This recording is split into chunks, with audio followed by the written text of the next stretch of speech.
Welcome back to another episode of BTB RV Rants. Let's dive straight into the questions. So the first question is from a viewer who asks, I am interested in buying a 2019 Ford F450 King Ranch, very similar to your truck, but I recall that you had issues with the Continental HSR tires that came on it. Would you have any way of knowing if the Continental HD3 tires that are now coming on the new F450s are any better or provide better wet or snow ice traction? If so, it would be greatly appreciated. Thank you. So that's a really good question, and the answer is that I really don't have any experience with the Continental HD3 tires directly. I've read a lot of really good things about them on the forums, as well as gotten really good feedback from Mark with Keep Your Daydream, who has them on his 2019 F450. That all being said, I would like to see how they are, simply because they are the new tire on the F450, and I'd like to see if they perform better. So I might try to reach out to Continental and see if I can snag a set of them to put on my truck to do a long-term evaluation on. So the next question comes from a viewer who is considering getting a Bedrug bed liner for his F450 long bed single rear wheel truck with the Ford factory hitch prep system. And he asked me, how did I cut the hole in the center of it to allow for my B&W companion hitch to drop down into it? And the answer is I simply used an X-Acto knife. It was very easy. It cuts very easily. It's kind of crazy how easily it cuts with a knife or a blade, considering how durable it is whenever you throw anything in the back of the truck. It is a very, very durable bed cover overall, so I don't want people to think that you might just throw some sharp objects back there and they're going to cut into it. It takes a really, really sharp razor blade or X-Acto knife to cut through it, but once you do, it's a relatively easy process. So what I did was I simply took a cardboard cutout that was roughly the same size as the hole I wanted to make in the bed rug. I traced it with a black Sharpie, which you could still see because the bed rug is more of a gray color, and then I cut it very carefully with an X-Acto knife. I wasn't too concerned with damaging anything below it because you can kind of pull up on it slightly as soon as you make your initial cut, and you can cut along your line, and you really shouldn't damage anything beneath it. So I hope that answers your question. So the next question is a very good question. It is from a viewer who asks if you can use a battery Jumpstart to lift the RV jacks on your RV if the RV battery is dead. And the answer is yes, but you have to be very careful. First of all, you have to be careful of what you're actually providing power to.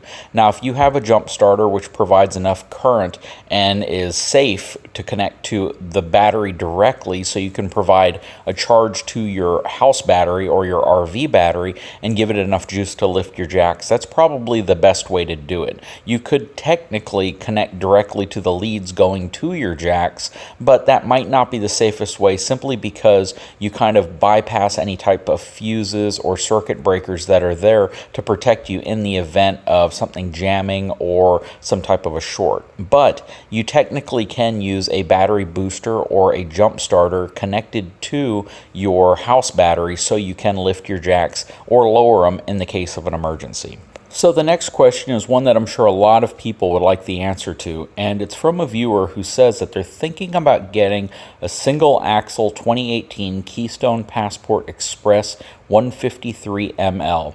This is a very compact single axle travel trailer, and he's totally new to RVing, and he wants to know if it's safe to run a single axle.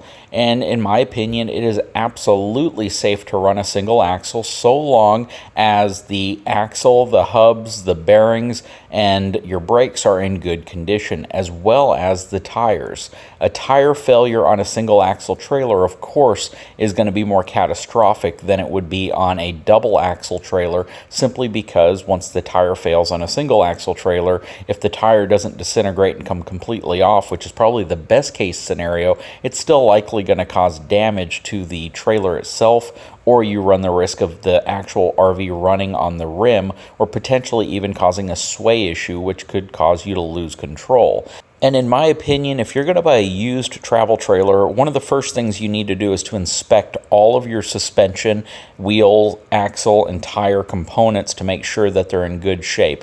And that's one of the other reasons why I generally recommend replacing your tires relatively early, because if you can put a better quality, slightly higher load range tire tire on your trailer, you reduce the risk of a tire failure, which of course is one of the more catastrophic things that could happen to a single axle trailer. So I hope that answers your question. And the final question comes from a viewer who says that they're currently towing a 2019 Vibe 26RK travel trailer with a 2014 Silverado 1500 with a V6.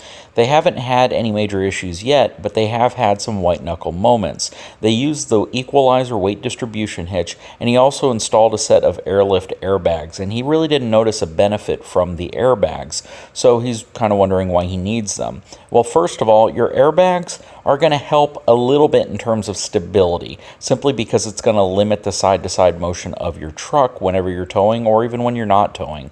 But more importantly, airbags are really only designed to level out your truck. They're not designed to add any weight distribution. They're not going to transfer very much weight at all. They could transfer some weight on your trailer towards the back of your trailer if you inflate them, but they're not going to transfer any weight to the front axle of your truck. That is what your equalizer's for. They will help prevent your truck from potentially bottoming out if you hit bumps or heavy expansion joints, but just keep in mind and understand what the real purpose of airbags are. Now, he is wondering if he should consider getting a 3/4 ton truck. Well, for the weight of your trailer, you're right at that threshold to where you have to make that decision, but I highly doubt that your 1500 V6 Silverado has a tow capacity that is really safely capable of towing the trailer at the max weight. What I would recommend is to consider getting a trailer that's either smaller, but if you can't do that, you could potentially get a larger half-ton truck or a half-ton truck with a larger engine and a tow package. But a 3/4 ton truck would be an option simply because it provides a much heavier towing platform whenever you're towing a travel trailer, and that in itself can add some stability and some sway control to the equation. So I hope that answers your question. If it didn't, let me know. I'll try to clarify it. Anyways, guys, I hope you enjoyed this episode of BTB RV Rants. If you haven't had a chance, please take a moment to subscribe to this channel as well as my main channel, Big Truck, Big RV. Thank you.